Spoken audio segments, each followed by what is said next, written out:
What's the good old big deal with the good old people, man? It's your boy Young Aunt Hefe. Don't care about nothing but what the checks say. Make sure you go ahead, like and subscribe, because it don't cost you nothing. And press that button, and if you ring that notification bell, I'ma bring you mail. What's the good old big deal with the good old people? It's Hot Topics with your boy Young Aunt Hefe, and the recipient of Hot Topics today is gonna be brayz, co-defendant Kilo, you know what I'm saying, from Devil Lane Bloods.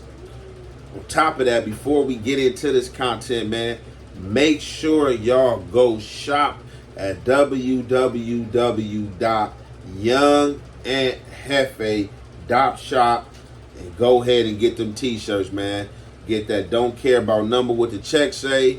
Ring that bell, I'm gonna bring you mail, and if you press that button, oh no, and it don't cost you nothing, excuse me, and it don't cost you nothing to press that button. You know what I'm saying? So furthermore,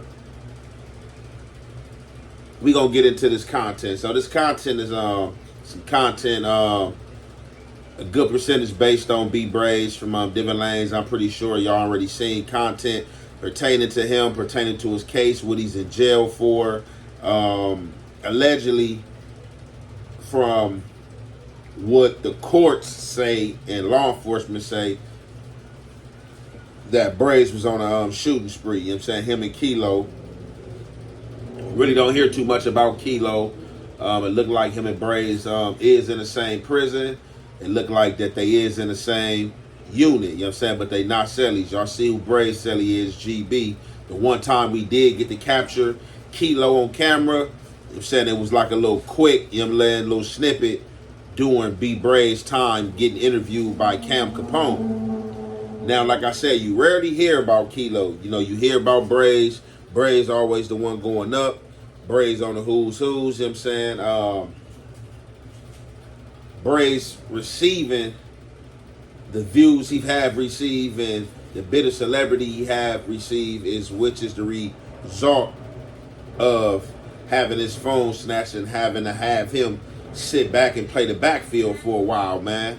Because brayz was out here, you know what I'm saying, peeing a gang of people off. You know what I'm saying? Y'all know how that go, man. People in the shadows, pulling strings, playing games. I don't know what happened about that.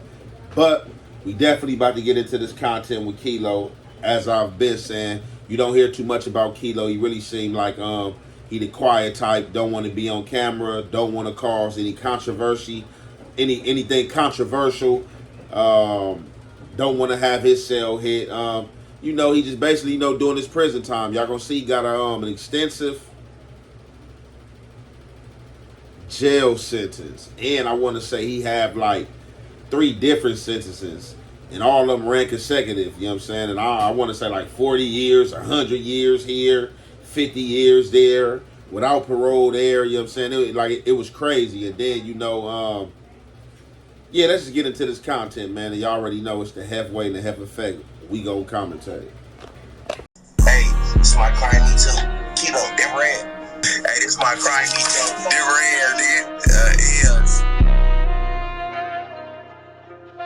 So Kilo ain't gonna be stupid extra out. I see Kilo again. They ain't gonna be again. I'm like, weirdo, bro. I'm from Funky Crip. Extra out. I'm pretty sure he got big ass LK on the side of his neck. Kilo breathe on there. So extra out. They finally ended up convincing him to fight Kilo. And Kilo, like low-key dusty mother. In today's video, we're going to talk about Kilo, aka brayz's co-defendant from the Who's Who's. We're going to break down his court cases and how he was one of the first people to be arrested for that big case that brayz was on. And how even though there were 4 people on that case, him and brayz would be sentenced to the most time. Kilo would only be arrested 2 times as an adult, and he would only have 2 cases, including that brayz one. But now let's get into it. Kilo would first be arrested at the age of 19, and he would be charged with 2 counts of possession of a gun. The first penal code would be carrying a concealed weapon, specifically firearms, on one person or in a vehicle without a valid permit. And the second count, or the second penal code he was charged with, would be carrying a loaded firearm in a public place or on a public street. And as you see to the top left, he would be arrested September 7th of 2015, and he would take a plea deal 2 days later, as you see to the right, on September 9th of 2015. But he would have the second count dismissed, and he would be convicted only of the first count. And for this case, he would get 3 years of probation, 5 days in the county jail, and 30 days in a program. And he would be sentenced on the same day he took the plea deal, which would be September 9th of 2015. But 3 months after that, in the beginning of 2016, his life would change. He would be 20 at this time, and this is the case that he caught with Baby Brayz and 2 other co-defendants. We're gonna break down the evidence against Kilo in the trial. The other video I made about Baby Brayz, I highlighted just Baby Brayz's part, but this one's gonna just be about Kilo. Now let's get into it. We're gonna start off with a timeline of the accusations that they're accusing them of. And as you see, they're alleging that it started on February 21st of 2016, when Brayz would kill somebody named Nathaniel Ankar. Somebody named Letitia W was in the car with Ankar, but she wasn't hit, and she would be a witness on that case. Now we're gonna move on to March 18th. They would accuse Kilo of firing his gun and killing somebody named Kaylen Warren, who was driving by on one of them little mini bikes. Then 2 days later, on March 20th of 2016, they're alleging that Brayz, Kilo, and one other person would go to a rival neighborhood and open fire, and the Crips would return fire at Brayz and Kilo. Nobody from either side was hit in that exchange though. But then the next day, on March 21st of 2016, at 11 p.m. at night, they're saying that Brayz, Kilo, and one other person went and killed somebody named Steven Johnson in the Hoover neighborhood. And on top of that, they were hit with a bunch of other things, like carjacking and gun possessions. But as you can see, the last day they were accusing them of committing crimes was March 21st of 2016. And as you can see right here, Kilo would be picked up the next day on March 22nd of 2016 for the big case with him and B. Brayz and 2 other co-defendants. And if you look to the top right, you can see the filing date would be March 24th of 2016. But then exactly 3 months later, on June 24th of 2016, they would file Baby Brayz's case, and he would be hit with the same things as Kilo. But then 2 months later, on August 5th of 2016, one of the co-defendants that was present during the Steven Johnson murder would be apprehended, and he was only hit with 1 count of murder and 1 count of possession of a gun. And one of the co-defendants from the shooting with the Crips would be apprehended almost 2 years later. As you see, the filing date to the top right would be May 11th of 2018, but he was only hit with 3 counts, 2 counts of attempted murder and 1 count of conspiracy to commit any crime. But now let's dive into the court facts and the trial transcripts. We're gonna start with this first, since this was the first crime they were charged with allegedly. And as you can see, it says Bonner fired multiple shots, which would be Brayz. And there would be 2 witnesses for the situation, but we're gonna start off with Letitia W, because she was in the car with Ankar during the time of the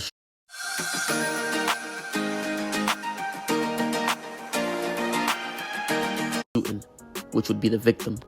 And as you see, it says during the investigation, detectives showed Letitia W photographs of possible suspects, but she was not able to identify the shooter at first. And at the first hearing, she would testify the same thing and say she could not identify anybody in the courtroom that was the shooter. But after the hearing, she would text the detective and say that she recognized somebody in the courtroom as the shooter, but she identified Kilo, not Brayz, as the shooter. However, somebody named Samantha D was shown a 6-pack of photographs by detectives on April 13th of 2016, and she identified Brayz as the shooter and identified him at trial again. And as you see right here, Bonner would be Brayz. It says that Brayz notes that Letitia W testified it was Parker, not Bonner, who fired at the Tahoe, and argues that given the conflicting evidence, the jury could not have concluded beyond a reasonable doubt that Bonner was the shooter. Bonner also suggested that Letitia W's identification was more credible than Samantha D's, saying that Letitia W saw both him and Parker at the hearing and made it a point to identify Parker and not Bonner. He also said that Samantha D's identification was unreliable because she testified that she was not looking for details when she was looking for the shooter. And even though it says Bonner notes, I'm pretty sure that they meant Bonner's counsel notes, but I could, and if I am, correct me in the comments, and let me comments also about that. So Alright, so in this case right here, right? It's a lot. There's a lot going on, a whole lot going on. So y'all hear what was said. Here on the Hef Effect, all this is allegedly. Regardless of what the courts say or what you've been found guilty on, it's still allegedly. Because I don't see nothing and didn't see nothing. So,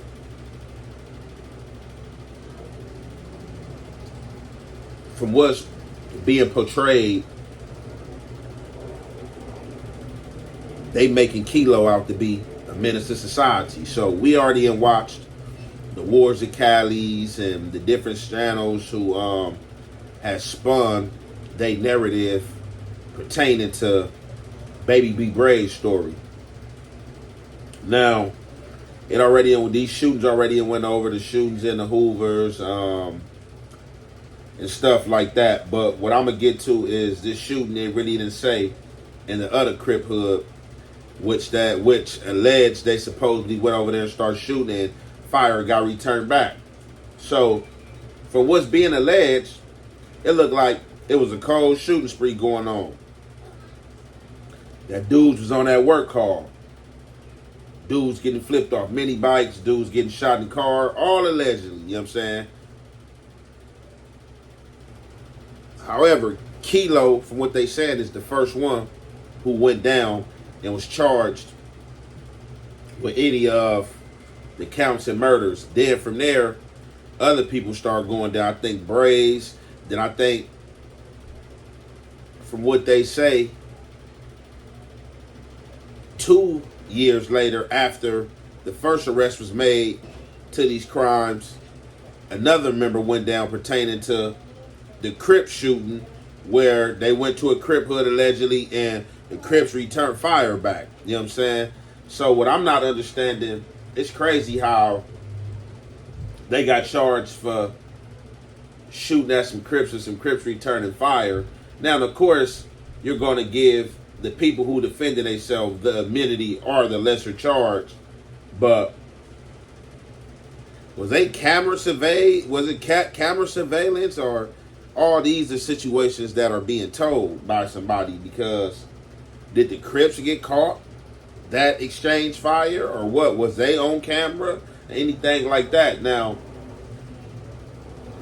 I know somewhere in the sauce, and I'm not going to speak too much on it because I don't have any facts to claim the merit that I've heard. But before I ran into this segment and or heard Kilo from Devil Lanes being a crime partner of Brayz, I know Brayz had heard another crime partner, like about another blood hood. I'm not going to even say the name because, like I said, I don't got the facts. But I want to say this has been exposed and or expressed during the times that Brayz was going back and forth with Lomac and them guys about the county jail escapades. So I know around that time it was said that he had a co-defendant that was like an informant, or that he was telling her something, or some crazy stuff. Like I said, we don't want to go with too much on the accusation side, but I know that it was something I've heard.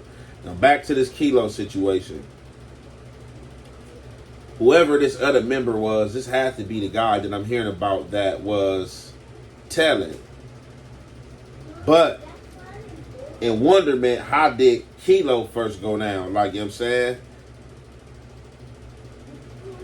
Because regardless of a shooting happening, you just don't get no lineup and just take it to somebody. Definitely with a hood like the Hoovers or certain other hoods who have several 8, 9, 10, 12 enemies. You know what I'm saying? You can all, you know what I'm saying, unless you just went through every hood they beef for, like, hey, is these the guys? But however Kilo went down, from him going down, everybody started going down. Now, what was interesting and something that respectable Rants pointed out was that you gotta watch the word in these court cases, because sometimes the wording will get you crossed out. But in this case, the situation, Brayz and Kilo is rocking hard body. Obviously, Kilo has an understanding for what went on and know that Brayz didn't mean no harm or foul. And didn't even say this all together, because they are saying that once both of them was apprehended, the witnesses, one witness was blaming Kilo, another witness was blaming Brayz. And they trying to say that Brayz had went back and basically was like, hey, she said it wasn't me, she said it was him. And now the other girl trying to say it was me, like it was a conflict of interest type things. And just that ain't things that we can do or should do.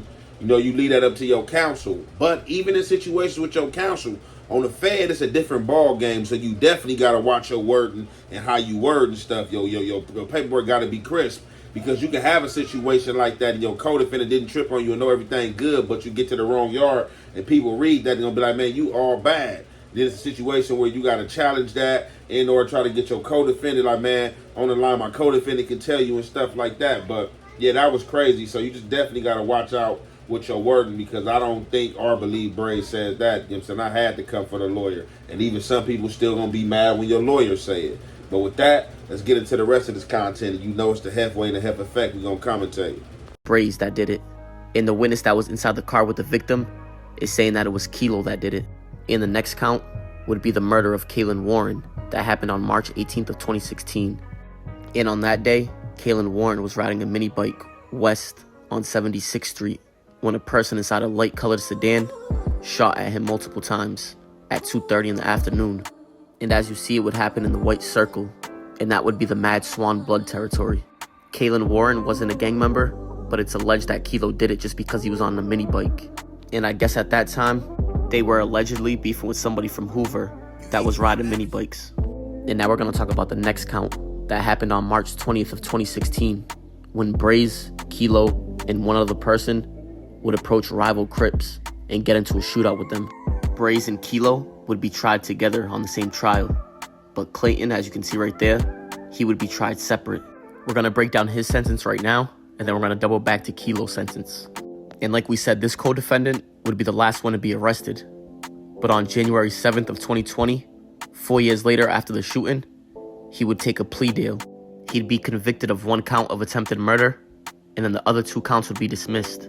They ended up giving him 15 years, 5 years for the crime, and then 10 years for enhancements. But now let's break down the final victim, and we're gonna break down Kilo's sentencing.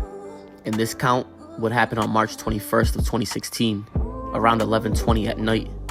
Kilo and Brayz would allegedly jump out and shoot Steven Johnson. And the third co-defendant, who they address as Brayz, would be the driver. This would be the one that happened in the Hoovers that we talked about in B. Brayz's story.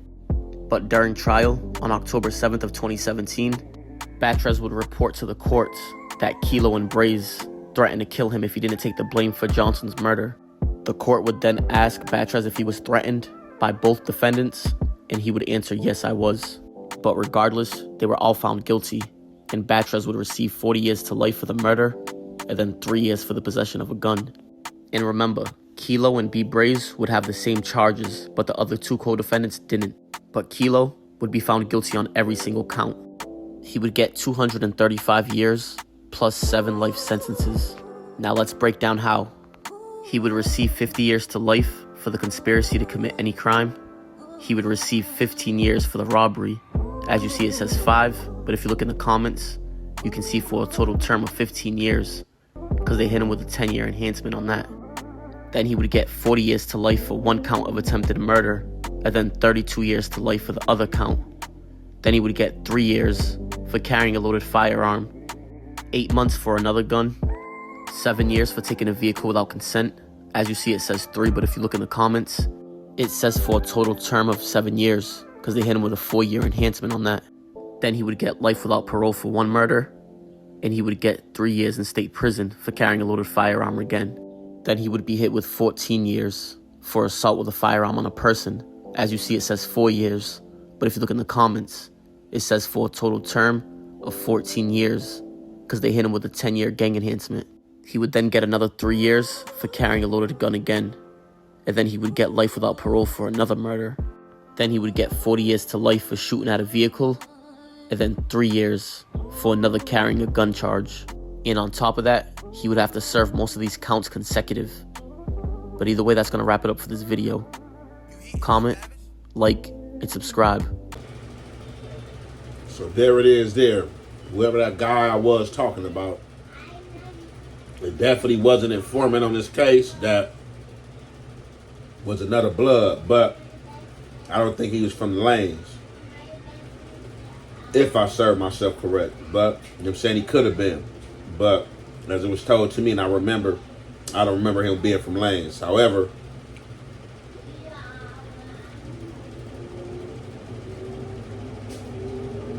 it seems like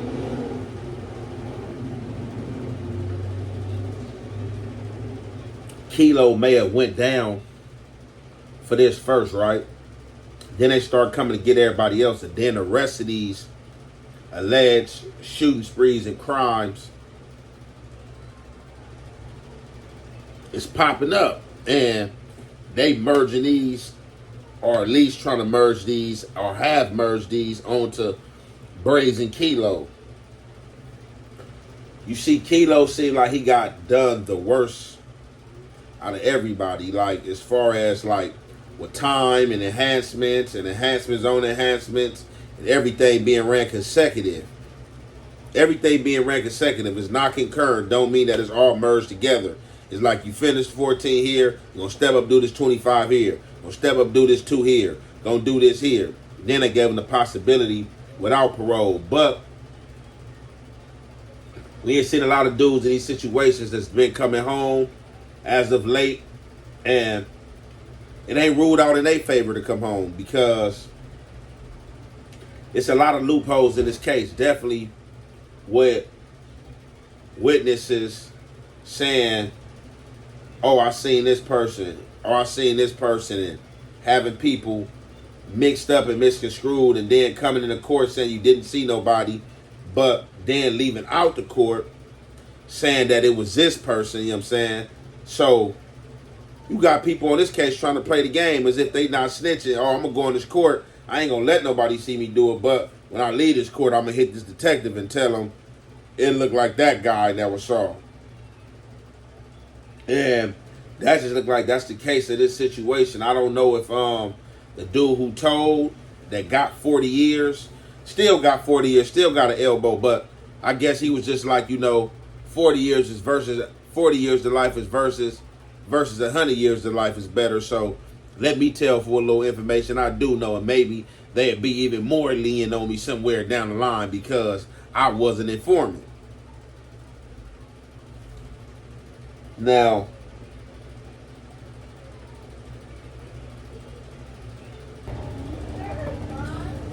you still got no juice with that telling, because 40 years is still with the elbow. 40 years. I don't like 500 years and 40 years is the same to me, as long as you got that letter behind it. It really don't even matter. You know what I'm saying? Because at a certain age, you might not, even live to see either one. You know what I'm saying? So basically that, it's the same thing. But yeah, that's the dude that I had heard told, and I thought that was Brayz, like only co-defendant, but obviously it was more co-defendants he had. And it's just a cold trip because now, like right now, social media is at its highest, it's heightened. And they using a lot of these camera poles. A lot of people have these cameras on their houses and stuff like that. And when these crimes, man, happen, they are giving these footage willingly to the police. They will call the police, flag them down. The police go in the houses. Hey, you got a Ring camera and stuff like that. And Ring cameras was out back then. So, this was 2016, 15, something like that. I don't know. So I don't know what the evidence is, how strong or thick the evidence was, though. But, free them dudes, man. Hopefully something work in their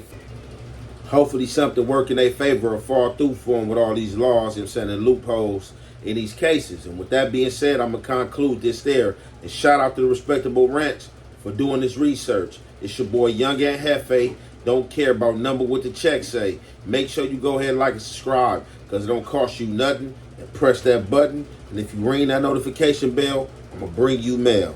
Keeping it real and showing love, absolutely free. Still some of the hardest shit for a lot of you bitch ass niggas to do. So if you ain't a bitch ass nigga, let me see you keep it real and show me some love and share this post right here, cake ass nigga.